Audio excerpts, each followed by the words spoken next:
Yeah, thank you very much. Is this working? Yeah, okay, great. So thank you very much for inviting me to this symposium and for some very interesting presentations already. I'm going to take a step back to look at the SDGs overall. So hopefully this will be useful for the next presentations. Just as a brief introduction, so I'm kind of an outlier in the symposium in that I'm not from academia, I'm from the OECD, and we work on policy, but we're trying to kind of in between research and policy, trying to make research relevant to policymakers.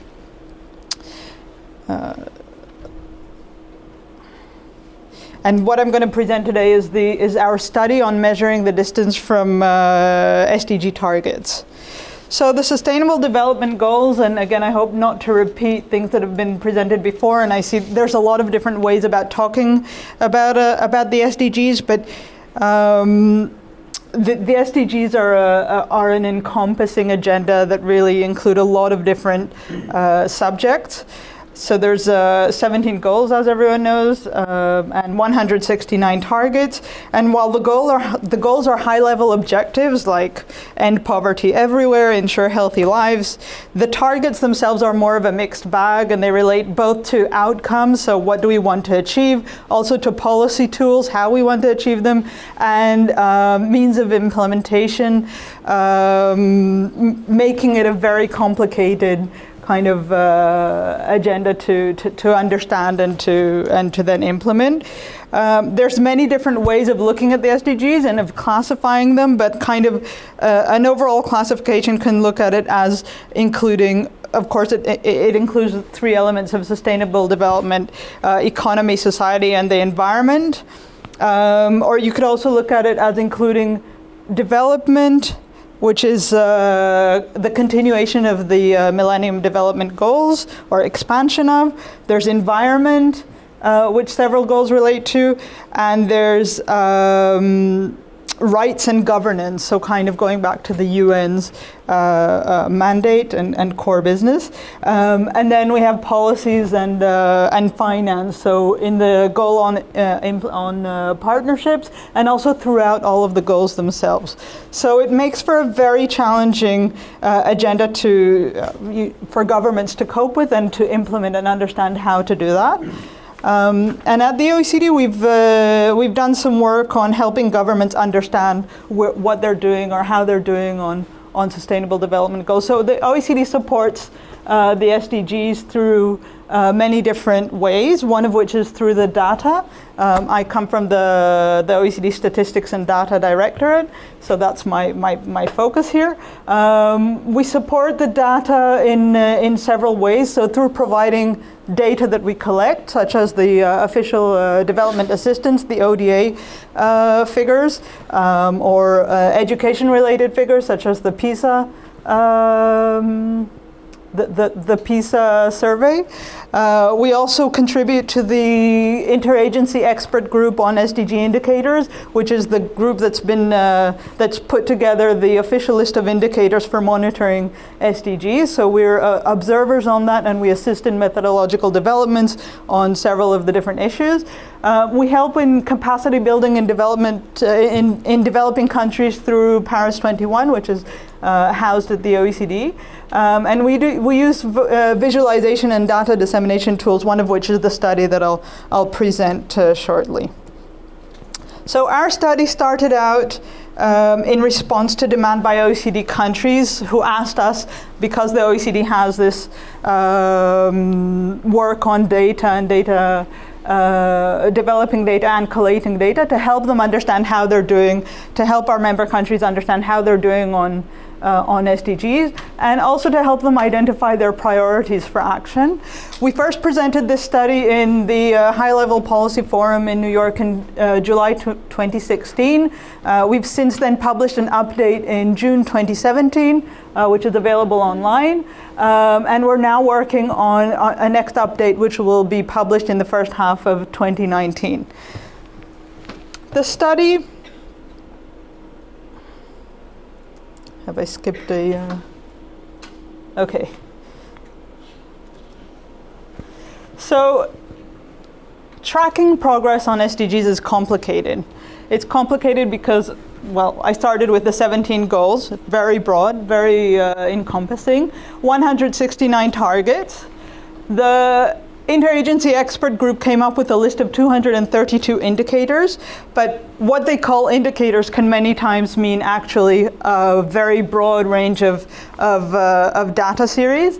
And then in the UN Global Database on SDGs, which is available online, you'll find over 1,000 data series, which are then include also disaggregations, time series, there's alternative indicators, there's indexes, so it's a very messy and complicated data environment in which to understand how countries are doing.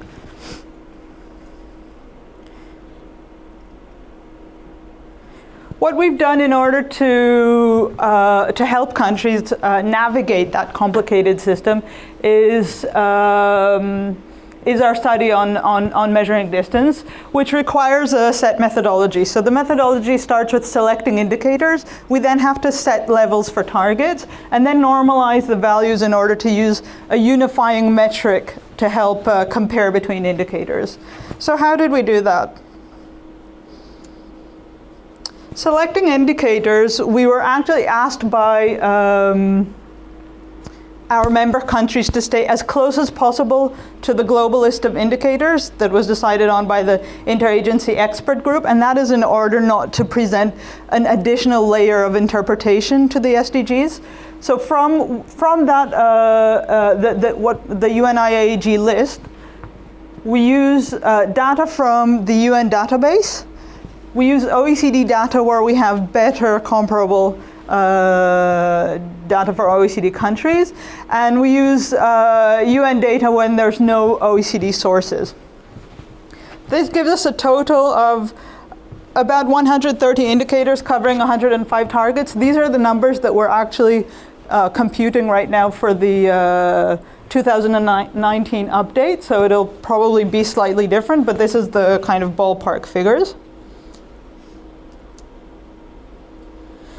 But the availability really matters, the data availability really matters when you're trying to understand the overall picture of SDGs. So this again is taken from our update, which will be published next year. So the figures might change slightly, but altogether you can see that across goals, this is across the 17 goals, there's a very different level of data availability for each of the goals. This is just looking at, for each target, is there at least one indicator to measure that target? So a lot of times there's more than one indicator necessary according to the global list, but at least one indicator, and then how many, in each goal, how many targets are covered by at least one indicator. And you can see that for goal 17 on partnerships, the goal on cities, on inequality, on oceans, on sustainable production, we're looking at less than, between 30 and 50% data coverage. Whereas for other indicators, we have more.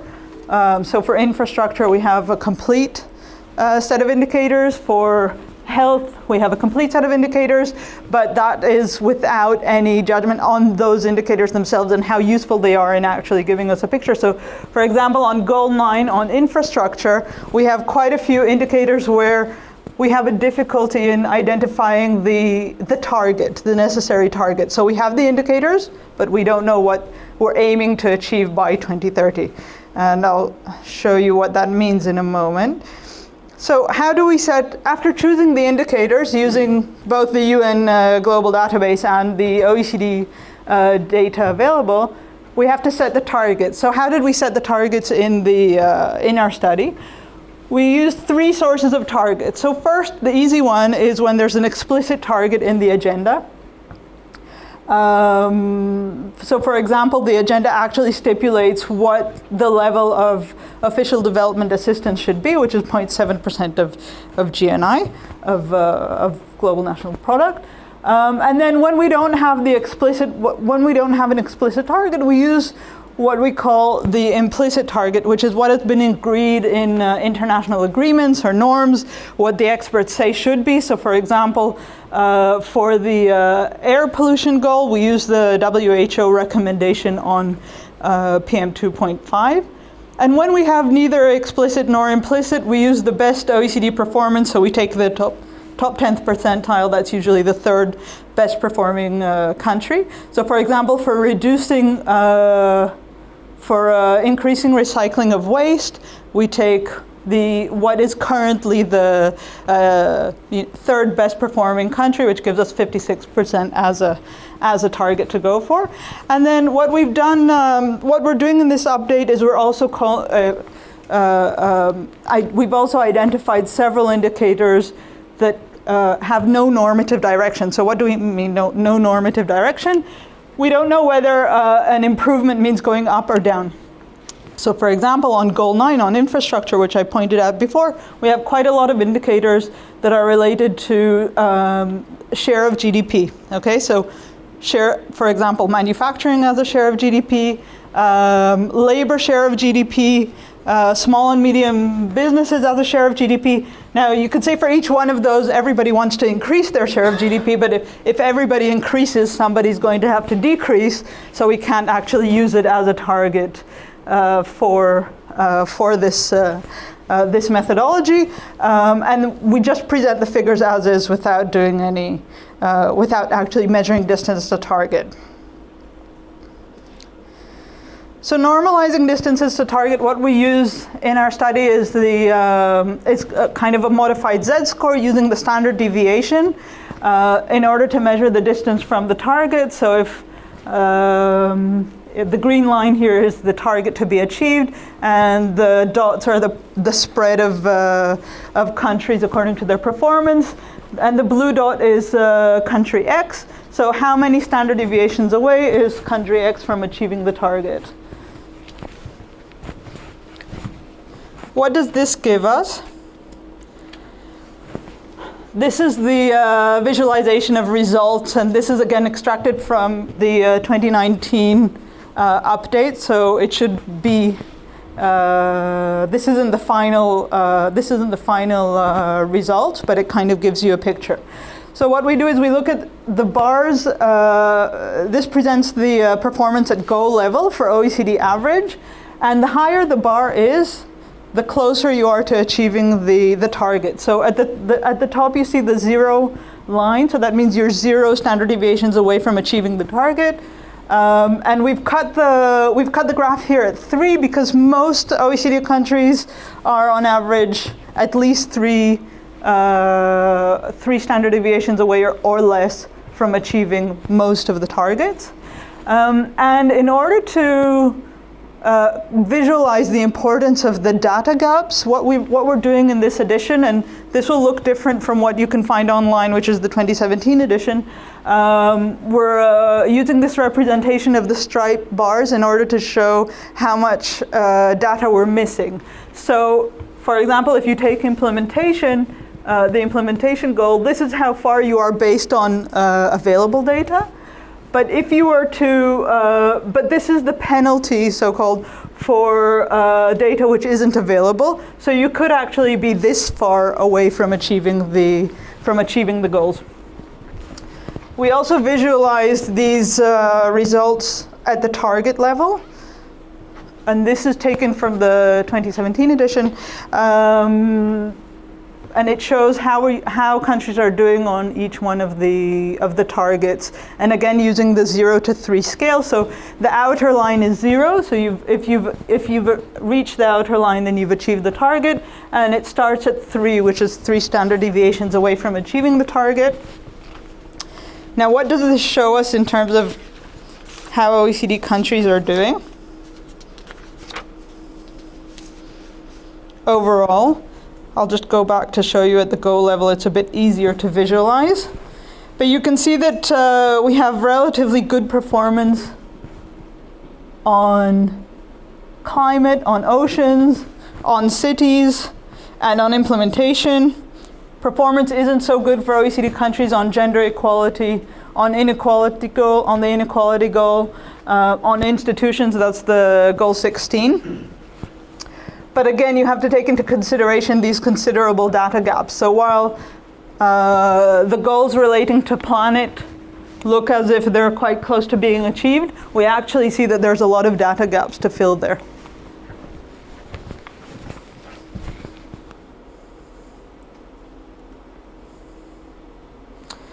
What are we doing next for our study? So again, we're publishing an update in 2019. It's going to show the same kind of results, but it's also going to look at a few different issues. So we're taking a look at going dynamic. We're taking a look, well, the results I've showed you up until now have been a static point in time. We're also going to be looking at trends, so how countries have been doing in the past. Are they moving in the right direction in order to achieve targets?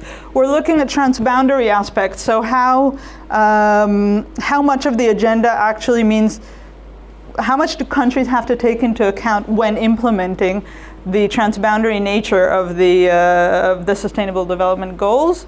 We also look at disaggregation. We've recently published a working paper on looking at children and youth. So how are children and youth performing on SDGs, or how well are we doing on achieving SDGs for children and youth? And as I said, again, we'll be updating next year. And this is kind of just to give you a sense of what the disaggregation looks like. This is the same wheel, the same visualization, but for the data available for children and young people. So this has already been published, and we're also working on doing the same kind of analysis for gender. So as I'm sure you know, one of the essential points of the Sustainable Development Goals, or one of the main themes, is that leave no one behind. So how different groups in the population do on each one of the targets is very important to understand. I'll leave you with that, and thank you very much.